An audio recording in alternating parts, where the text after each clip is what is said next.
ఈ పరిశుద్ధ దినానికి దేవుడు మనకిచ్చిన వాక్య భాగము, దేవుడు తన బిడ్డలను దాచే 5 స్థలాల గురించి ధ్యానం చేసుకున్నాం.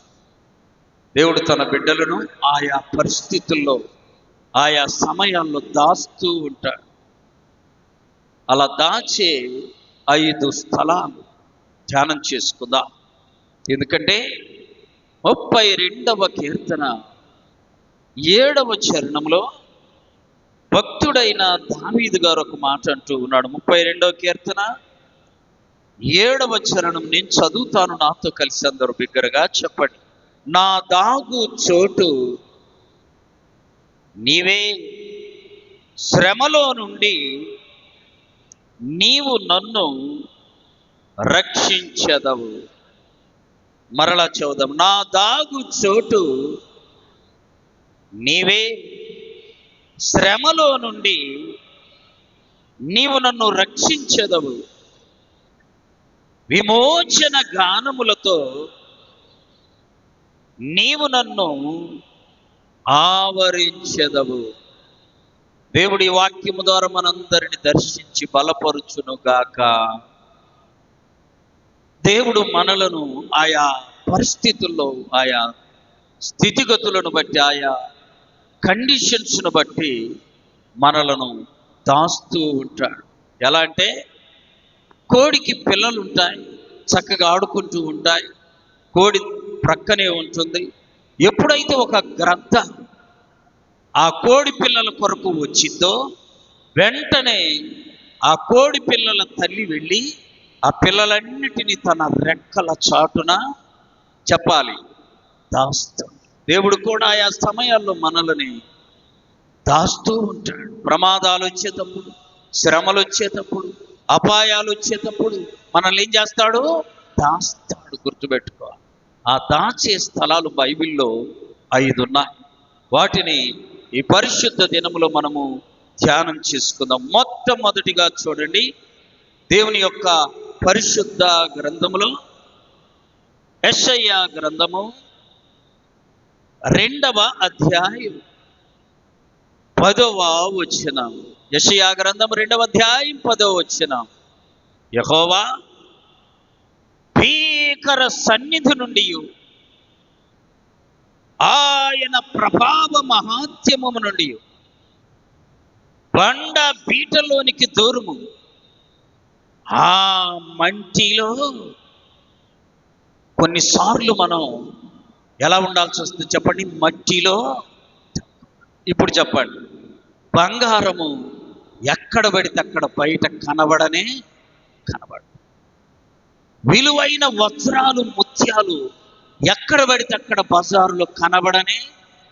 అవి ఎక్కడుంటాయి తెలుసా? భూమి లోపల. బంగారు గనులంట. త్రవ్వంగా త్రవ్వంగా త్రవ్వంగా కొన్ని చోట్ల బంగారు గనులు పెడుతుంది. అలాగే రాగి, ఇత్తడి, ఇవన్నీ కూడా భూమి మీద ఉండేవి, భూమి లోపల ఉంటాయి. ఇప్పుడు బంగారము ఎక్కడ పడితే అక్కడ దొరికితే దానికి విలువ ఉండదు. ఇప్పుడు పిచ్చికర్ర ఉంది, అక్కడ పడితే అక్కడ కనపడదు, దానికి విలువ ఉంటుందా?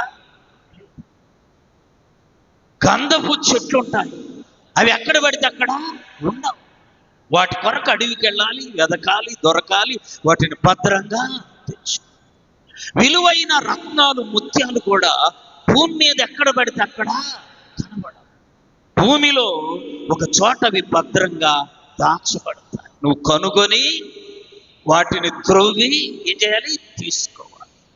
ఇప్పుడు బంగారం భూమిలో గనిలో ఉంది. ఎట్లొచ్చింది? దానిని త్రవ్వి, బాగా లోతుకు త్రవ్వితే అక్కడ బంగారపు గనులు. కర్ణాటక రాష్ట్రంలో కోలార్ అనే పట్టణం ఉంది. అక్కడ బంగారపు గనులు ఉన్నాయి. కోలార్ గోల్డ్ ఫీల్డ్స్ అంట.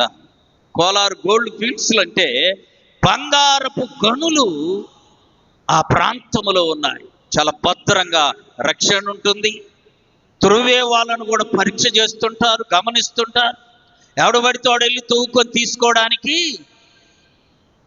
కాబట్టి గుర్తుపెట్టుకోవాలి, దేవుని దృష్టికి నువ్వు నేను బంగారము వంటి వారము. చప్పట్లు కొట్టి ప్రభును మహిమపరచాలి.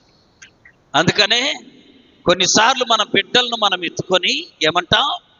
బంగారు కొడుకయ్య చెప్పాలి, బంగారు కూతురయ్య, బంగారు మనమరాలయ్య అంటాం. మనం బంగారం కాకపోయినా ఏమంటాం మనము? దేవుడు కూడా మనల్ని అలాగే అంటున్నాడు. చూడండి, పేతురు రాసిన మొదటి పత్రిక 1వ అధ్యాయం 7వ వచనం. 1 పేతురు 1వ అధ్యాయం 7వ వచనం. అంతకంటే అమూల్యమైన మీ విశ్వాసము, చదువు, శోధనల చేత పరీక్షింపబడినదై. చూసారా, మన విశ్వాసం కూడా బంగారము కంటే విలువైనదంట. ఆమె విశ్వాసం ఎలాంటిది? బంగారము కంటే విలువైనది. మరి ఎక్కడ దొరుకుద్ది? భూమిలో త్రవ్వితే శ్రమలు వస్తే బయటపడుద్ది, కష్టాలు వస్తే బయటపడుద్ది. సహజంగా ఇప్పుడు దేవుని యొద్దకు ఎవడన్నా రావాలంటేనంట, వ్యాధి అన్నా రావాలంట, అర్థమైందా? ఉన్నదంతా పోవాలంట. ఉన్నదంతా, మా పాపను పట్టుకొని తగులుద్ది, ఉన్నదంతా పోనన్నా పోవాలి, వ్యాధి అన్నా చెప్పాలి, వ్యాధి వస్తేనన్నా వస్తాడంట, లేక ఉన్నదంతా. విజయవాడలో ఒక ఆయన మున్సిపల్ ఆఫీసులో అటెండర్, మున్సిపల్ ఆఫీసులో చిన్న ఉద్యోగం అది. అలా అటెండర్ నమ్మకంగా ఉంటూ ఒక అధికారి వచ్చినప్పుడు ఆయన దగ్గర నమ్మకంగా ఉంటే ఆయన ఏం చెప్పాడంటే, ఇదిగా 10 లక్షల పని ఉంది, అటెండర్గా చేస్తూనే ఆ పని చేసుకో, నీకు 1 లక్ష 2 లక్షలు మిగులుతాయని చెప్పాడు. ఆ కాంట్రాక్ట్ పనిస్తే ఆ పని చేసుకున్నాడు నమ్మకంగా. 4 లక్షలు మిగిలాయి. 10 లక్షలు ఎంత మిగిలాయి? ఆ నమ్మకత్వాన్ని బట్టి అధికారి 20 లక్షల పని ఇచ్చాడు అతను. ఈసారి 10 లక్షలు మిగిలాయి. ఆమె దేనిని బట్టి? నమ్మకత్వాన్ని బట్టి. తర్వాత నువ్వు అసలు ఇంక ఇదే చేసుకోవడం మంచిదయ్యా అని చేస్తే ఉన్న ఉద్యోగానికి రాజీనామా చేసి ఈసారి ₹1 కోటి వర్క్ తీసుకున్నా. 20-30 లక్షలు మిగిలాయి. చాలా బాగుంది కదా? అటెండర్గా ఉన్నప్పుడు నమ్మకంగా మందిరానికి వస్తున్నా, అటెండర్గా ఉన్నప్పుడు అందరికంటే ముందొచ్చి కూర్చొని దేవుని మాటలు వింటూ ఉన్నా. కాంట్రాక్టర్ అయ్యాడే, ఒక వారం తగ్గిపోయింది. ఇప్పుడు ₹1 కోటి పనులు వచ్చాయి కదా, మందిరానికి రావడము ఆగిపోయింది. ఒకరోజు సేవకుడు వెళ్ళాడంటయ్యా, నమ్మకంగా మందిరానికి వచ్చేవాడు ఏంటి రావట్లేదయ్యా? పాస్టర్ గారు, ఇదివరకు నేను అటెండర్ను, పని లేదు కాబట్టి వచ్చా, ఇప్పుడు నేను కోట్ల కాంట్రాక్టర్ను, ఇప్పుడు నాకు రావడానికి టైము. అలా పెరుగుతూ వచ్చాడు. అదే ఆఫీసులో పనిచేసే ఒక భర్త లేని విధవరాలితో అక్రమ సంబంధం పెట్టుకున్నాడు.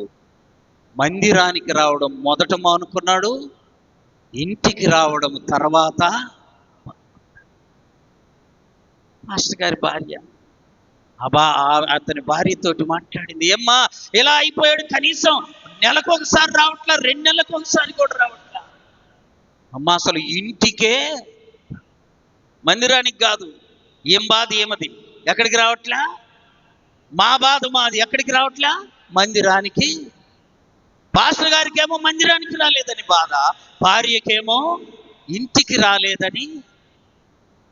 ఆ తర్వాత సాతాను మెల్లమెల్లగా చెడ్డ అలవాట్లన్నీ అతనికి నేర్పించి, త్రాగడం, తిరగడం, ఇష్టానుసారం ఉన్నదంతా ఓడ్చుకొని. నేను ఇందాక ఒక మాట చెప్పా, దేవుని దగ్గరికి రావాలంటే వ్యాధన్న రావాలి, ఉన్నదంతా ఊడ్చుకొని. ఇప్పుడు అందరికంటే ముందొచ్చి కూర్చొని ఎక్కి ఏడుస్తున్నాడంట. అయ్యా నాకు అటెండర్ చాలయ్యా, ఈ కాంట్రాక్ట్లు వద్దయ్యా, అటెండర్ వచ్చిన చాలయ్యా. జాగ్రత్త, నీకు దేవుడు వెలుగు ఉన్నప్పుడే, సమయం ఉన్నప్పుడే, దీపం ఉన్నప్పుడే నీ ఇల్లు నీవు చెప్పాలి చక్కబెట్టుకోవాలి.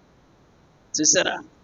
అలా అమూల్యమైనటువంటి విశ్వాసము దాచబడిన రీతిగా మనం కొన్నిసార్లు మట్టిలో దాస్తాడు దేవుడు.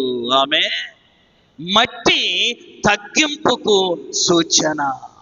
మట్టి మరి ఈడు మట్టోడు అంటే ఇంక అంతకంటే ఇంకో పదం లేదు ఇంక అందామంటే.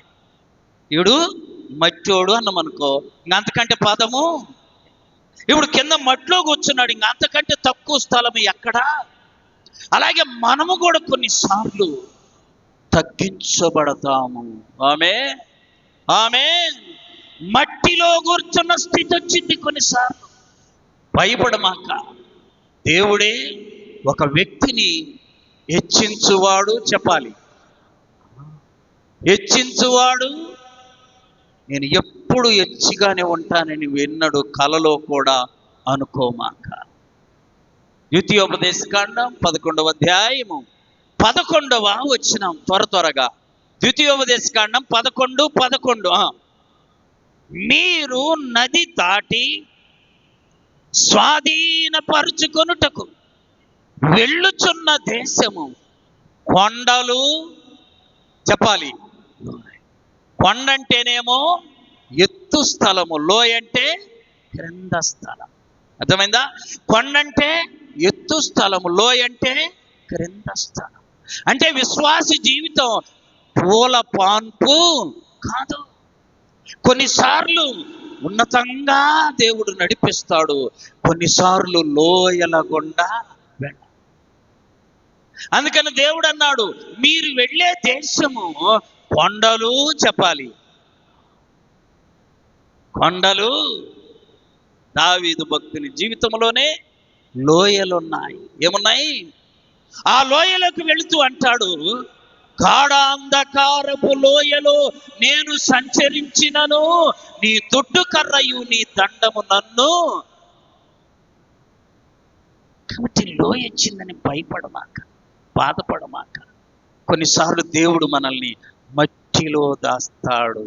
ఆమె మట్టిలో దాచాడని బాధపడమాక, ఆయనే నిన్ను మట్టి నుండి బయటికి తీసి ఉన్నతమైన స్థితికి నడిపించునుగాక. కాబట్టి మట్టిలో దాచి, మట్టి అంటే విలువ. చూడండి, ఎర్రగొండపాలెంలో పెళ్లి జరుగుతుంది, ఒక టీచర్ కొడుకుది వివాహం జరుగుతుంది.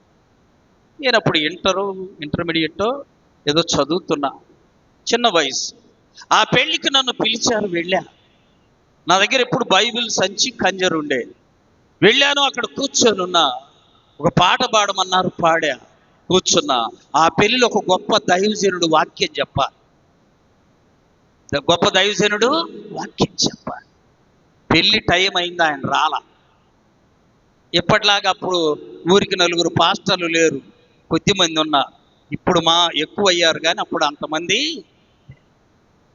సరే, పెళ్లి టైం అవుతుంది, సేవకుడు రాలా. నన్ను పిలిచయ్యా, నువ్వు కొంచెం వాక్యం చెప్తావా అన్న. నేను వెళ్ళి మైకు తీసుకొని వాక్యం ప్రారంభించాను. దేవుడు నా ప్రక్క నిలబడి నన్ను బలపరిచాడు. చప్పట్లు కొట్టి ప్రభువును మహిమపరిచాడు. అలా బలపరిచాడు, వాక్యం చదువుతున్నా. 5 నిమిషాలకు సేవకుడు వచ్చాడు. నేను చూడలా, ఎవరు చూడలా, ఆయన అక్కడ కూర్చొని వింటూ ఉన్నాడు. వాక్యం అయిపోయి వస్తుంటే పరిగెత్తుకొని వచ్చి నన్ను వాటేసుకొని, అయ్యా, ఈ వాక్యం వినడానికి దేవుడు నన్ను ఆలస్యము.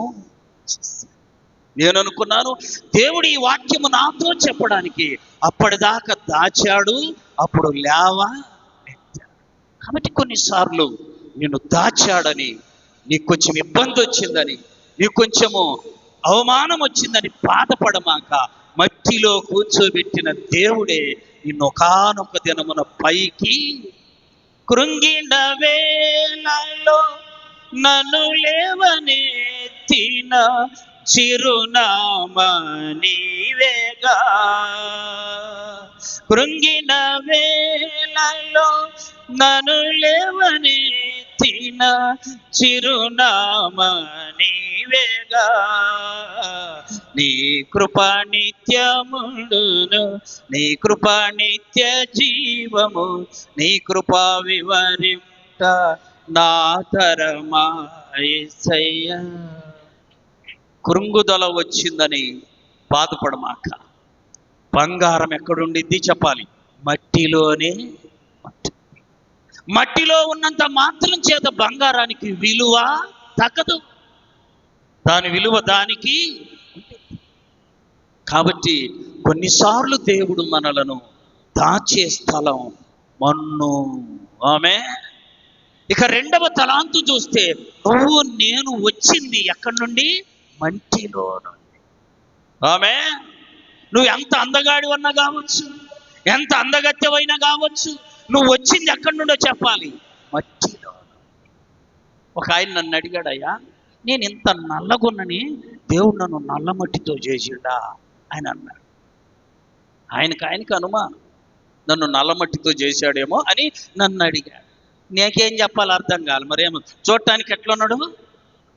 ఎర్రమట్టి అంటే ఇబ్బంది, మళ్ళా నల్ల మట్టి అంటే ఇబ్బంది. ఏం చేయాలి అర్థం కాకయా, దేవుడు తన ఇష్టం వచ్చినట్టు నరులను చేశాడులేయ్యా. కొంచెమన్నా ఎరుపు రావట్లేదయ్యా, 50 రూపాయలు సోపు తెచ్చి రుద్దినా ఆయనకంట ఏం రాలా? దేవుడు నీకే అందమిస్తాడో ఆ అందమే నీలో నిలిచి. కాబట్టి మట్టిలో నుండి వచ్చిన నీవు నేను తిరిగి ఎక్కడికి వెళ్తాం చెప్పాలి? మట్టిలోకి వెళ్తాం. ప్రసంగి గ్రంథం చదవండి, 12వ అధ్యాయము. మన్నైనది వెనుకటి వలనే మరలా భూమిలోకి చేరును, ఆత్మ దాన్ని దయచేసిన దేవుని యొద్దకు. కాబట్టి నువ్వు ఎర్రగున్నా నల్లగున్నా ఎలా ఉన్నా తిరిగి నువ్వు ఎక్కడికి వెళ్తావు? మట్టిలోకి వెళ్తావు. జాగ్రత్త, మట్టిలోకి వెళ్తావు. కాబట్టి దేవుడు మనల్ని కొన్నిసార్లు మట్టిలో దాచాడని బాధ పడకూడదు. వాక్యం చూడండి, దేవుని యొక్క పరిశుద్ధ గ్రంథంలో ఆదికాండం 18వ అధ్యాయం 27వ వచనం. ఆదికాండము 18:27. అందుకు అబ్రహాము, ఇదిగో ధూళియు బూడిదయునై. అబ్రహాం ఎలా తగ్గించుకున్నాడో చెప్పాలి? ధూళి బూడిదంట. నువ్వంటావా? అయ్యా బూడిద లాంటి నీళ్ళు అయ్యా నేను అంటామా? మన ప్రాణం పోయిన ఆ మాట ఈరుణ్ణి సూర్యుడిని అంటాం కానీ నేను బూడిదట్టని అనము. అంటామా? పూర్వం ఒక ఆయనకి మీసాలు పెంచటం బాగా ఇష్టం అంట. ఏంటి? బాగా పెంచాడంట. ఏంటి అమ్మా? వాటికి ఎరువు వేయాల్సిన పని ఉందా? మందు వేయాల్సిన పని? ఎంత లావు అయిపోయి ఎంత పొడుగైతే అవి అన్నం తినేటప్పుడు ఆ అన్నంలో పడుతున్నాయంట. ఏంటి? అందుకని వరే నువ్వు నా దగ్గర కూలికుండు, నీ పని ఏంటంటే మీసాలు ఎత్తి, అన్నం తినేటప్పుడు మీసాలు ఎత్తి. ఇంతకీ ఏందయ్యా ఆయన తినే అన్నం అంటే? గంజి అంట. ఏంటిది? గంజి తాగుతుంటే ఈ మీసాలు గంజిలో పడుతున్నాయని ఒక మనిషిని పెట్టుకోడు. చూసారా? ఆ మీసాలు ఎత్తి పట్టుకుంటే వీడు గంజి తాగుతుంది. అట్లా కొంతమంది తగ్గింపు అంటే ఇష్టపడనే. నువ్వు నేను అబ్రహాము కంటే గొప్ప వాళ్ళము చెప్పాలి. గొప్ప వాళ్ళము. నేను చాలా మార్లు అనుకుంటా, నేను నా తండ్రి కంటే గొప్పవాణ్ణి, నేను నా తల్లి కంటే గొప్పవాణ్ణి కాదు. చదువుకోవచ్చు, వాళ్ళకు చదువు లేకపోవచ్చు, అంత మాత్రం చేత వాళ్ళకంటే మనము గొప్ప వాళ్ళము కాలేదు. ప్రియులారా, అబ్రహామే బూడిదతో ధూళితో తనను తాను పోల్చుకు. దేవుడు దాచే రెండవ స్థలము చూడండి తన బిడ్డలని.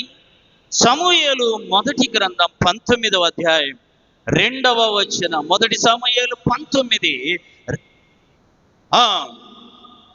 సౌలు కుమారుడైన యోనాతాను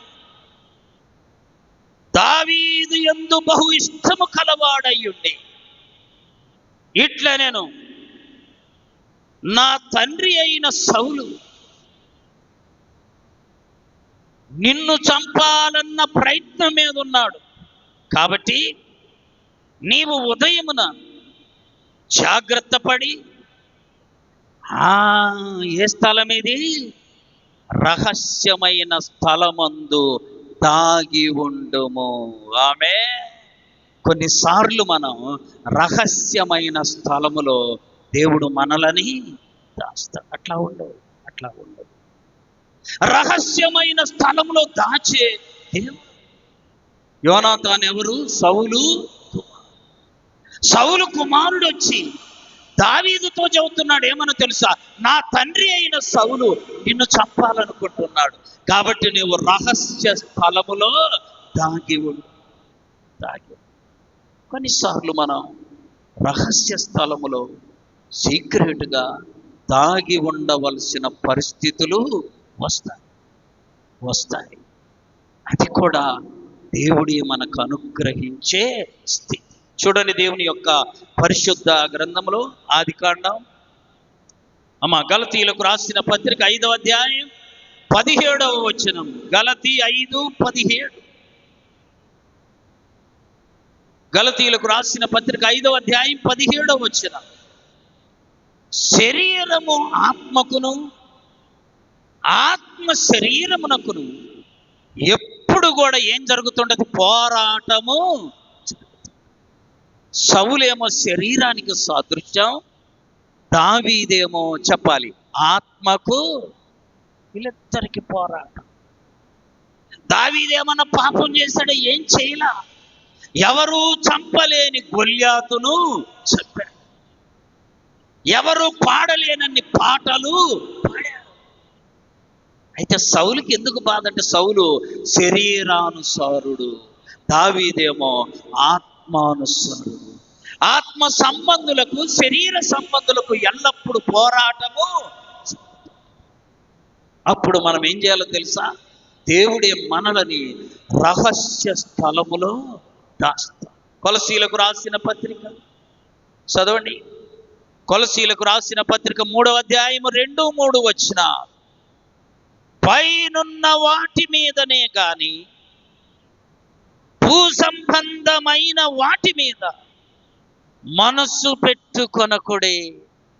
ఆత్మ సంబంధులందరూ కూడా ఆత్మ సంబంధమైన విషయాల మీదనే మనస్సు పెట్టారు. రాజులు 2వ గ్రంథం 6వ అధ్యాయం 11-12 వచ్చిన. రాజులు 2వ గ్రంథం 6వ అధ్యాయం 11-12 వచ్చిన. సిరియా రాజు కల్లోలపడి తన సేవకులను పిలిచి, మనలో ఇశ్రాయేలు రాజు పక్షము వహించిన వారు ఎవరో ఉన్నారు, వాళ్లే మనం ఏం చేయాలనుకుంటే ఆ సంగతిని ముందే వాళ్లకు తెలియజేస్తాం. సిరియా రాజు ఇశ్రాయేలీల మీద యుద్ధానికి వెళ్దామని అనుకోగానే ఆ సంగతి ఇశ్రాయేలు రాజుకు ముందే తెలిసిపోతుంది. ఎన్నిసార్లు ప్లాన్ వేసినా ఆ ప్లాన్ ముందుగానే అవతలి వాళ్ళకి తెలుస్తుంది. అప్పుడు సిరియా రాజు అంట తన సేవకులందరినీ పిలిచి, మనలో ఎవడో ఒకడు వారికి మన సమాచారము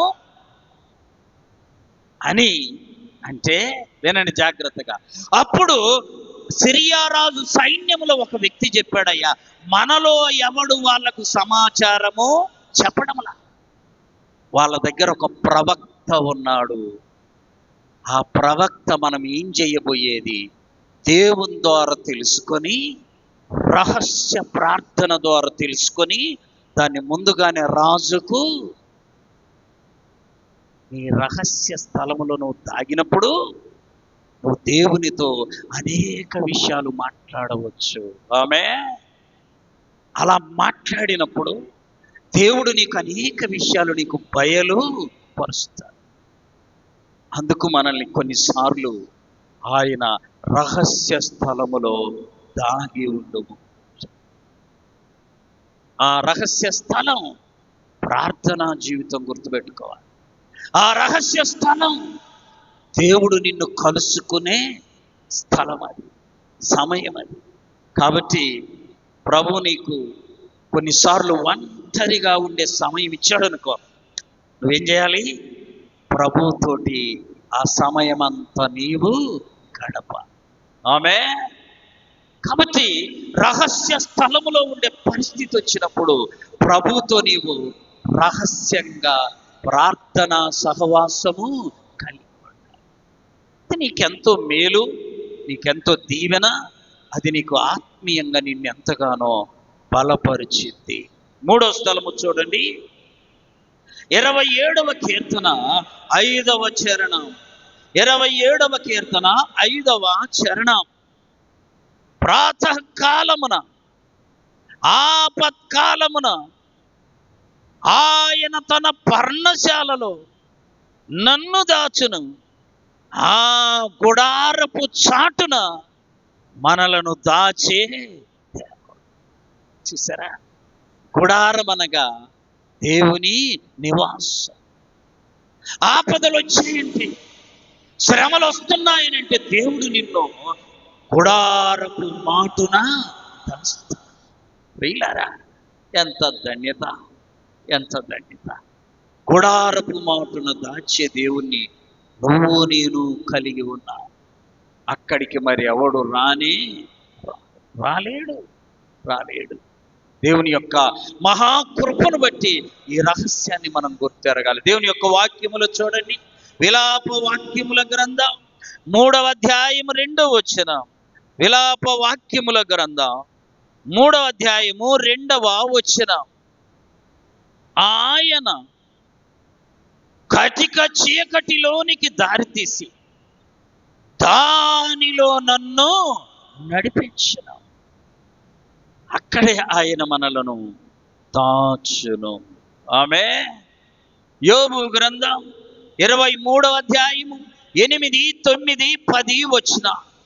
యోబు గ్రంథం 23వ అధ్యాయం 8, 9, 10 వచన. నేను తూర్పు దిశకు వెళ్ళినను ఆయన అచ్చట లేడు, పడమటి దిశకు వెళ్ళినను ఆయన కనబడుటలేదు. ఆయన పనులు జరిగించు. ఉత్తర దిశకు పోయినను ఆయన నాకు కానవచ్చుటలేదు.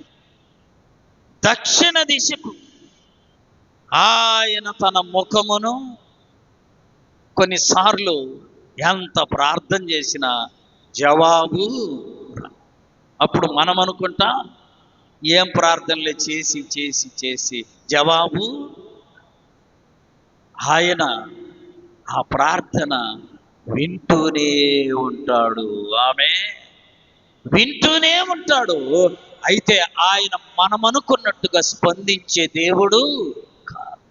తగిన సమయము. చదవండి, పేతురు రాసిన మొదటి పత్రిక 5వ అధ్యాయము 5, 6, 7 వచనాలు. తగిన సమయములో మిమ్మును హెచ్చించున్నట్లు ఆయన బలిష్టమైన చేతుల క్రింద దేన మనస్కులమై ఉండాలి. తగిన సమయం ప్రియులారా, ఆయన హెచ్చించు వరకు ఆ గుడారపు మాటున మనం ఆయనను కొనియాడుతూనే ఉన్నాం. మీకా గ్రంథం 7వ అధ్యాయము 8వ వచనం. మీకా గ్రంథం 7వ అధ్యాయము 8వ వచనం.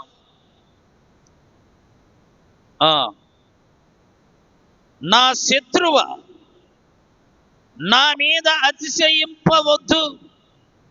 నేను క్రింద పడినను తిరిగి లేతును. నేను అంధకారమందు కూర్చున్నప్పుడు యెహోవా నాకు వెలుగుగా ఉండేది. గుడారములో ఒకవేళ అంధకారంగా ఉందా, దేవుడే మనకు వెలుగు. ఆయన నిజమైన వెలుగు. ఆ వెలుగులో నడిస్తే నీవు నేను తొట్టిల్లము. ఆమె ఎప్పుడు తొట్టిల్లుతామో? చీకటిలో నడిస్తే తొట్టిల్లుతాం. వెలుగులో నడిస్తే మన పాదాలు తొట్టిల్లుతాం. చూడండి, కీర్తనలు 31, 19, 20, 21 వచ్చిన. నీ యందు భయభక్తులు గలవారి నిమిత్తం నీవు దాచి ఉంచిన మేలు ఎంతో గొప్పది. నరుల ఎదుట నిన్ను ఆశ్రయించు వారి నిమిత్తం నీవు సిద్ధపరిచిన మేలు ఎంతో. చదవమ్మా. మనుషుల కపటోపాయములు వారిని అంచకుండా నీ సన్నిధి చాటున మనల్ని ఏం చేస్తాడు? దాస్తాడు. దేవుని గుడారములో ఒక భర్తంట తాగి భార్యను చంపడానికి కత్తి తీసుకొని వెంటబడితే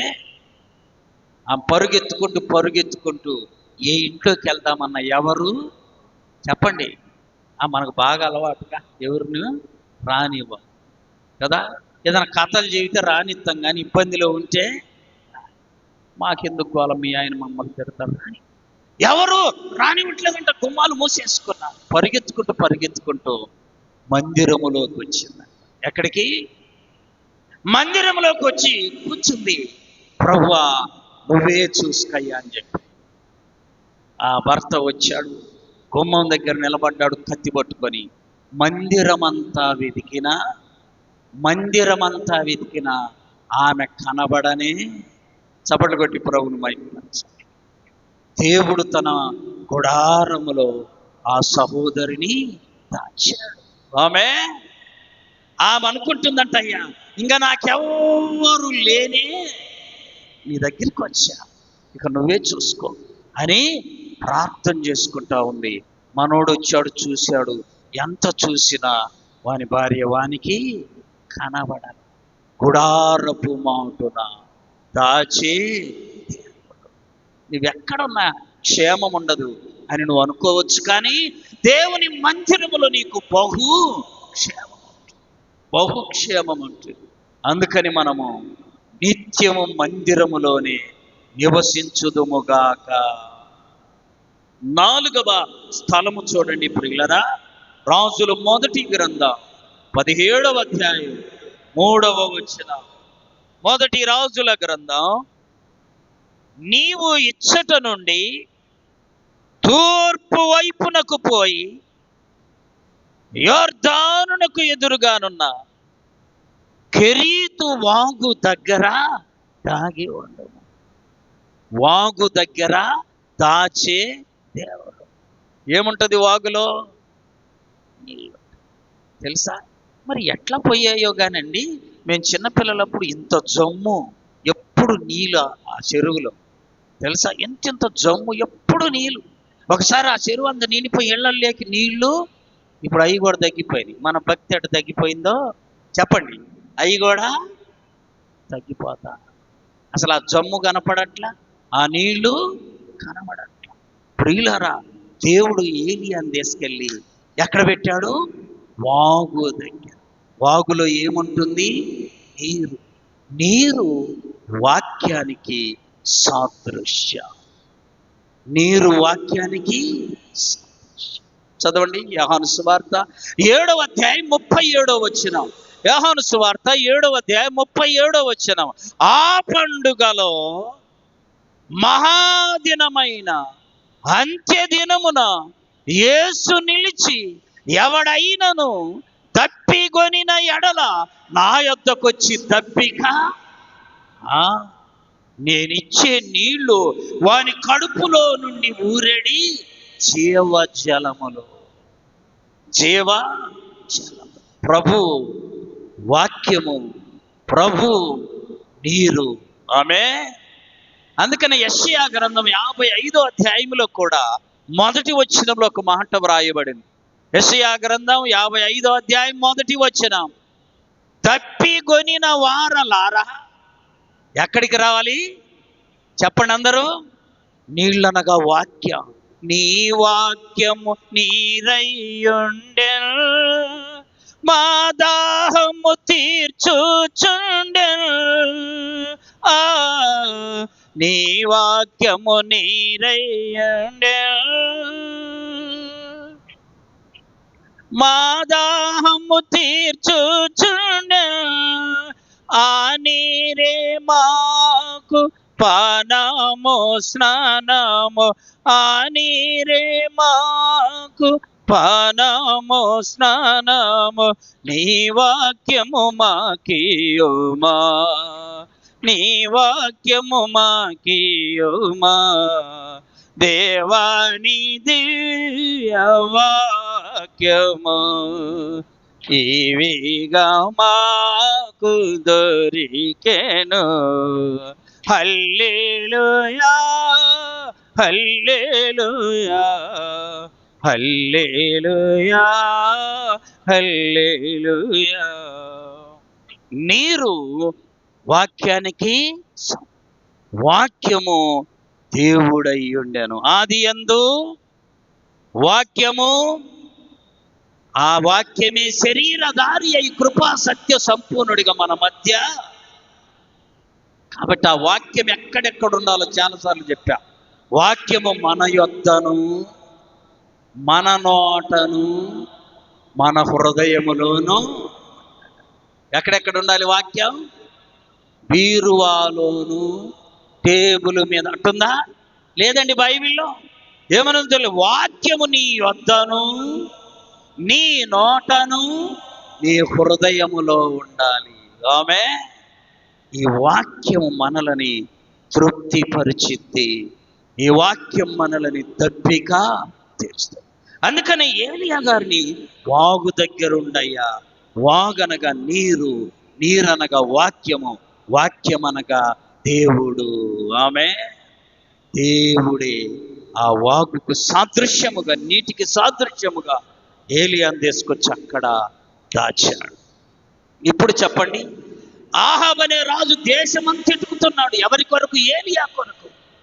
కానీ వాగు దగ్గరున్న ఏలియా రాజుకు కనపడల. వాగు దగ్గరున్న ఏలియా కనపడకపోవడానికి కారణం, వాగులో నీరు, నీరు వాక్యము, వాక్యము దేవుడు. ఆ దేవుని యొక్క ఆ ఏలియాను దేవుడు దాచాడు. చప్పట్లు కొట్టి ప్రభును మహింపరచు. కొన్నిసార్లు చిన్న వస్తువే చాలా విలువగా దేవుడు ఆశీర్వదిస్తాడు. కొన్నిసార్లు మనలని చాలా సాధారణమైన విషయంలో కూడా దేవుడు బలపరుస్తాడు. ప్రియులారా, ఏలియా అంత గొప్ప భక్తుని వాగు నీళ్లు తాగమన్నాడు. ఆహారం వచ్చేసరికి నేను కాకులతో నీకు ఆహారమును పంపిస్తా, కాకులతో ఆహారమును పంపిస్తా. అద్భుతమని ప్రభు యొక్క కృపను బట్టి నిన్ను నన్ను కూడా దేవుడు ఈ రీతిగానే తృప్తిపరచునుగాక. ఐదవదిగా చూడండి ప్రియులారా, దేవుని యొక్క పరిశుద్ధ గ్రంథంలో యెషయా గ్రంథం 26వ అధ్యాయం 21వ వచనం. దేవుడు తన బిడ్డలను దాచే 5వ స్థలం. నీవు వెళ్ళి నీ అంతఃపురములలో ప్రవేశించుము, నీవు వెళ్ళి నీ తలుపులు వేసుకొనుము, ఉగ్రత తీరిపోవు వరకు కొంచెము సేపు. అంతఃపురం అనగా మంచి భవనమే. అయినా భవనములో ఏముండాలి చెప్పాలి జ్ఞానవంతులు. భవనములో ఏముండాలి? ప్రార్థన ఉండాలి. ఆమె అంతఃపురములో ప్రార్థన ఉండాలి. ప్రార్థన ఎలా చేయాలి? మత్తయి సువార్త 6వ అధ్యాయము 6వ వచనం. మత్తయి సువార్త 6వ అధ్యాయం 6వ వచనం. నీవు ప్రార్థన చేయున్నప్పుడు నీ గదిలోనికి. ఎవరి గది? చదవాలమ్మా. ఎవరి గది? ఎవరికి ఒక గది ఉండాలి. నీ గదిలోకి వెళ్ళాలి. నీ గదిలోనికి వెళ్ళి నీ తలుపు వేసుకొని నీ పరలోకమందున్న నీ తండ్రికి నీవు ప్రార్థన. మన ఇళ్ళన్నీ ఈ రీతిగా ప్రార్థనా గృహాలుగా మారునుగాక. ఏ ఇళ్ళైనా, అది అంతఃపురం అంట. అంతఃపురములో ఉన్నా అంటే పెద్ద రాజభవనంలో ఉన్నా వాళ్ళకి ఏమవసరం? ప్రార్థన. ఉగ్రత వచ్చింది, ఉగ్రత. ఆ ఉగ్రత తీరిపోవు వరకు నువ్వు కొంచెం సేపు తాగి ఆ అంతఃపురములో తలుపేసుకొని ప్రార్థన చెయ్యాలి. తలుపు వేసుకొని ప్రార్థన. చాలా కుటుంబాల్లో ఈ ప్రార్థన లేకే దరిద్రం, ఈ ప్రార్థన లేకే కొరత, ఈ ప్రార్థన లేకే లేమి, ఈ ప్రార్థన లేకే సైతాన్ వచ్చి ఆ ఇంటిలో నివాసము చేసింది. మన ఇళ్లల్లో, ఎవరిళ్లలో కూడా సైతాన్ రాకూడదని కోరుకున్న ప్రతి ఇల్లు కూడా సాయంకాలం, దయచేసి నా మాట వినాలి, సాయంకాలం నీకు దేవుడిచ్చిన బిడ్డలని, నీకు దేవుడిచ్చిన భర్తను, నీకు దేవుడిచ్చిన భార్యను కూడుకొని ప్రార్థన చేయుదుముగాక. సైతానుగాడు నీ మెట్టు ఎక్కడానికి కూడా అనుమతి ఉండదు. యోబు గ్రంథం 1వ అధ్యాయం 10వ వచనం. యోబు గ్రంథం 1వ అధ్యాయం 10వ వచనం. నీవు అతనికిని, అతనింటి వారికిని, అతనికి కలిగిన సమస్తానికి ఏమేశావు? కంచె. కంచె ఎట్లా అమ్మా? కంచె ఎట్లా? ఈ మధ్య ఒక ఆయన అంటే ఇంటి చుట్టూ దొంగలు రాకుండా చుట్టూ ఇనప కంచేసి దానికి కరెంటు పెట్టిండంట. ఏం పెట్టాడు? ఒకరోజు ఇలా చుట్టాలు వచ్చారు. వాళ్ళకేం తెలుసు పాపం, మీరు కరెంటు పెట్టించాలి. అయ్యో తలుపు తీయని పట్టుకుంటే ఏమైంది? కరెంటు షాక్ కొట్టి. ఈ క్షేమకరమైనవి కాదు, గుర్తుపెట్టుకోవాలి. దేవుడు వేస్తాడు కంచె, సైతాను దాన్ని ముట్టుకోవడానికి కూడా అనుమతి. సైతాన్ అంటుంది దేవునితో, నీవు అతనికిని, అతనింటి వారికిని, అతనికి కలిగిన సమస్తానికి ఏమేశావు? మీకు తెలుసా, ఇందిరాగాంధమ్మ ప్రధానమంత్రిగా ఉన్నప్పుడు చచ్చిపోయింది, కాల్చబడి. ఎలాగో తెలుసా?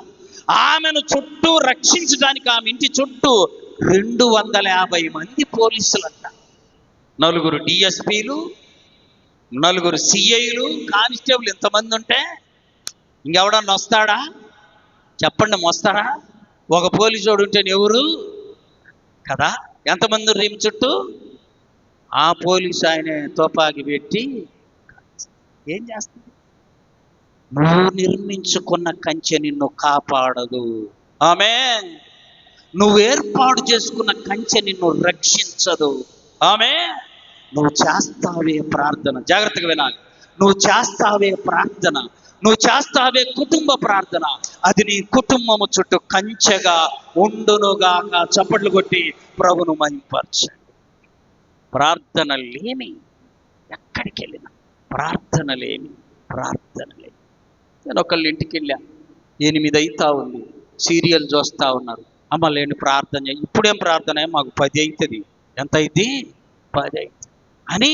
10 అయింది, అమ్మ లేని ప్రార్థన. ఇప్పుడేం ప్రార్థన లే, 10 ఆవులు ఇంతలు వస్తాయి, పిల్లలు వండుకుంటారు, ఇంక ఇప్పుడేం అప్పుడేమో ఇప్పుడే ఏం ప్రార్థన అన్నారు, ఇప్పుడేం ప్రార్థన. కంచె దాటుకొని సాతాను చాలా సులువుగా ఆ ఇంటిలో ప్రవేశిస్తుంది. జాగ్రత్త. ఏ ఇంటిలో కుటుంబ ప్రార్థన ఉంటుందో, ఏ ఇంటిలో కుటుంబం అంతా కలిసి ప్రార్థిస్తుందో, ఆ ఇంటికి ఆ ప్రార్థనే కంచెగా ఉండునుగాక. చప్పట్లు కొట్టి ప్రభువును మహింపరచండి. కుటుంబ ప్రార్థన లేని ఇంటిలోకి సైతానుడు బహు సులువుగా వస్తాడు. కుటుంబ ప్రార్థన ఉన్న ఇంటిలోకి సాతానుడు రావడానికి అవకాశమే. దేవుణ్ణి అడుగుతాడు, అయ్యా నువ్వు కంచె తీస్తేనే కాస్త లోపలికి. ఆయన ఎందుకు తీస్తాడు? ఆయన కంచె తీసి సాతాను లోపలికి రానిచ్చే దేవుడు. చెప్పాలా మాట? ఇశ్రాయేలును కాపాడువాడు, చెప్పండమ్మా, కునుకడు, నిద్రవాడు. మనలను కాపాడే దేవుడు కునుకడు. నువ్వు గార్డును పెట్టుకో, 4 వాచ్మెన్లను పెట్టుకో, వాళ్ళు కునుకుతారు, నిద్రపోతారు, కునుకుతారు. గుర్తుపెట్టుకో, నిన్ను కొనుకకుండా నిద్రపోకుండా కాపాడే దేవునికి పడుకునే ముందు నిన్ను నీవు అప్పగించుకొని, నీ కుటుంబాన్ని నువ్వు అప్పగించుకొని, నీ బిడ్డలను నువ్వు అప్పగించుకొని పడుకో. నీ ఇంటి చుట్టూ అగ్ని ప్రాకారముండునుగాక. మత్తయి సువార్త 2వ అధ్యాయం 13వ వచనం. మత్తయి సువార్త 2వ అధ్యాయం 13వ వచనం. వారు వెళ్ళిన తరువాత ప్రభువు దూత స్వప్నమందు యేసేపునకు ప్రత్యక్షమై, హేరోదు ఆ శిశువును సంహరింపవలనంటే చంపాలని వెదకబోచున్నాడు గనుక నీవు లేచి ఆ శిశువును ఆయన తల్లిని తీసుకొని ఆ, దేవుడు చెప్తాడు, నువ్వు రాత్రి పడుకునే ముందు ప్రార్థన చేసి పడుకుంటే, అయ్యా రేపు ఉదయం ఇలా నడుచుకో, అయ్యా రేపు ఉదయం ఈ కార్యం చేయి, అయ్యా రేపు ఉదయం ఈ ఇబ్బంది రాబోతుంది, ఇలా నడుచుకో. మన దేవుడు ఉపదేశించే, చదవండి 32వ కీర్తన 8వ చరణం, 32వ కీర్తన 8వ చరణం. నీకు ఉపదేశము చేయుదును, నీవు నడవవలసిన మార్గము నీకు బోధించెదను, నీ మీద దృష్టి ఉంచి నీకు ఆలోచన చెప్పాను. ఆమేన్, ఆమేన్. ఇలా నీకు చెప్పాలంటే పడుకునే ముందు చెప్పాలి, ప్రభువుకు నిన్ను నీవు అప్పగించుకొని ఆ నిద్రలోకి వెళ్ళుదువుగాక. దేవుడు దాచే స్థలాలు ఈ 5 మనము, మన కుటుంబం, మన సంఘం తప్పకుండా కలిగి ఉందుముగాక.